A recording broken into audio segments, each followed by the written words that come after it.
28 de enero, hoy en Ecuador se recuerda la hoguera bárbara. ¿Qué fue eso? ¿Quiénes fueron los responsables de este asesinato múltiple, de este magnicidio? ¿Qué intereses había de por medio? ¿Quieres saberlo? Venga y le cuento. Año de 1912, es un 28 de enero en Quito. Una horda de ecuatorianos enfurecidos entran como Pedro Picapiedra por su casa al Panóptico, el expenal García Moreno, para acabar con la vida del viejo luchador. Así es, me refiero a don Eloy Alfaro y a 5 de sus más fieles seguidores. Allí se encontraban recluidos cuando de pronto llega la turba con José Ceballos a la cabeza, quien le dice a Eloy Alfaro: ¿dónde están los millones que te has robado, viejo sinvergüenza? Le da golpes con un palo y enseguida lo mata con su rifle. Acto seguido le quitan la vida a los demás alfaristas. ¿Quiénes eran? Flavio Alfaro, Medardo Alfaro, el periodista y director del diario El Tiempo, el señor Luciano Coral, el señor Pulpiano Páez y el señor Manuel Serrano. Este último murió apuñalado a manos de una mujer y dicen que dicha mujer tomó la daga y bebió de la sangre del muerto.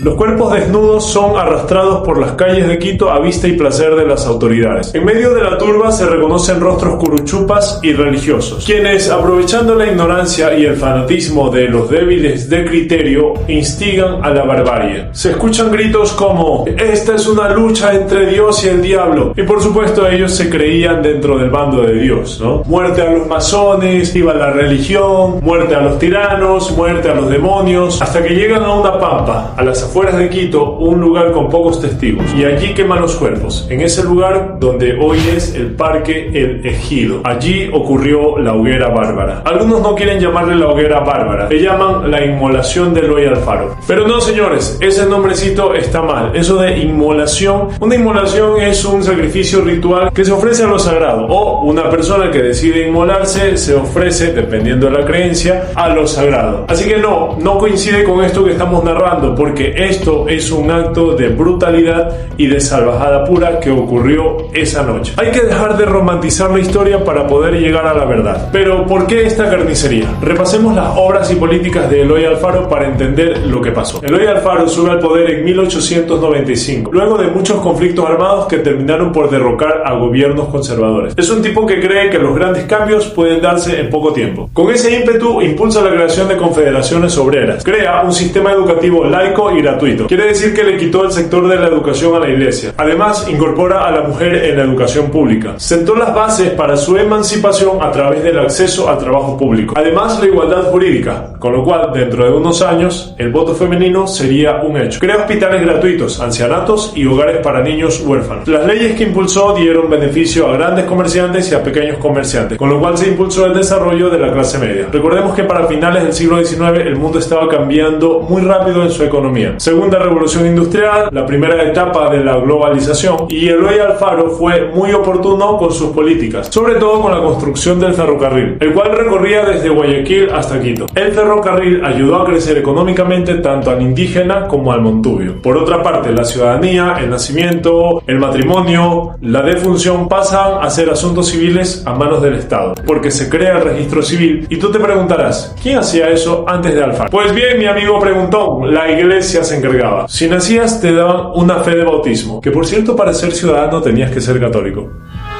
Si te casabas, la iglesia se encargaba. Si te morías, te untaban ahí los santos óleos y a la tumba. Rezagos del colonialismo, mi pana. Entonces, Eloy Alfaro viene, toma todo este absurdo y lo manda a la mierda, ganándose así a un enemigo muy poderoso. Y es que imagínate, con tanta injerencia que la iglesia tenía en tantos asuntos civiles, cobrando muchos tributos de por medio, y es que la iglesia funcionaba como un aparato más del Estado. Con decirte que sacerdotes y obispos podían ser parte del parlamento, de asambleas públicas, y uno que otro dirá, bueno, está bien que la iglesia tome partida ahí en los asuntos políticos. ¡No, hombre!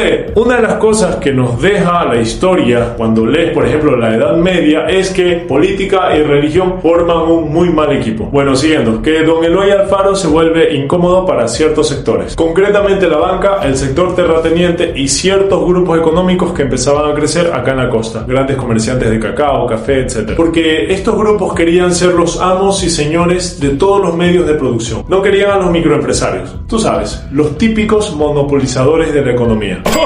¡Capitalismo! Entonces ya te puedes imaginar, sin tanta explicación, el porqué de la hoguera bárbara. Y obviamente te estarás imaginando quiénes fueron los mentalizadores de esto. Bueno, que después de su segundo mandato, Eloy Alfaro sale del país, viaja y es reconocido internacionalmente como un luchador, un revolucionario, pero un revolucionario positivo, porque... Y bueno, regresa a Ecuador con la equivocada idea de que podía ser un conciliador, un mediador de los conflictos internos. Y es entonces cuando es traicionado y capturado junto a su grupo más cercano acá en la costa. Los trasladan a la sierra como prisioneros de guerra y por esas malas bromas del destino los trasladan en el mismo ferrocarril que él mismo había construido años antes. Se dice que don Eloy Alfaro, anticipando su muerte en la estación del ferrocarril de Durán, preguntó: ¿por qué no nos fusilan aquí? 70 años tenía para ese entonces. Días antes, la prensa escrita ya daba indicios de lo que iba a ocurrir, un poco incitando a la violencia, entre ellos, Diario El Comercio. Y hasta aquí el video de hoy. Cuéntame, ¿te ha parecido interesante?